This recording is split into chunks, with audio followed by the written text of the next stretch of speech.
వరంగల్ జిల్లా కాంగ్రెస్ భవన్లో మంత్రి కొండా సురేఖ, ఏఐసీసీ అబ్జర్వర్ నావజ్యోతి పట్నాయక్ ఎమ్మెల్యేలు సమీక్ష నిర్వహించారు. కాంగ్రెస్ పార్టీ ప్రజాస్వామ్యయుతంగా పనిచేస్తుందన్నారు మంత్రి కొండా సురేఖ. పార్టీ కోసం కష్టపడి పనిచేసిన వారికి పార్టీ పదవులు వస్తాయన్నారు.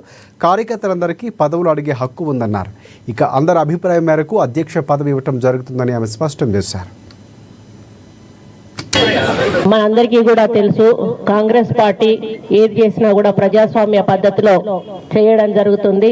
ప్రజల ఆలోచనల మేరకే ఎప్పుడైనా కూడా కాంగ్రెస్ పార్టీ ముందుకు నడుస్తుంది. అదే క్రమంలో మొన్న youth elections, state youth elections కూడా మీరు చూశారు. అది డెమోక్రటిక్ వేలో యూత్ ను కూడా ఎలక్షన్ కూడా జరగడం జరిగింది.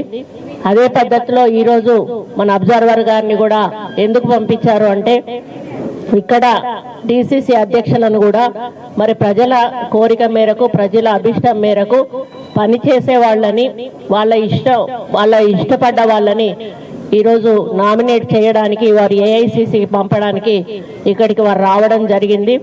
ముఖ్యంగా పార్టీని ఇంకా బలోపేతం చేయడానికి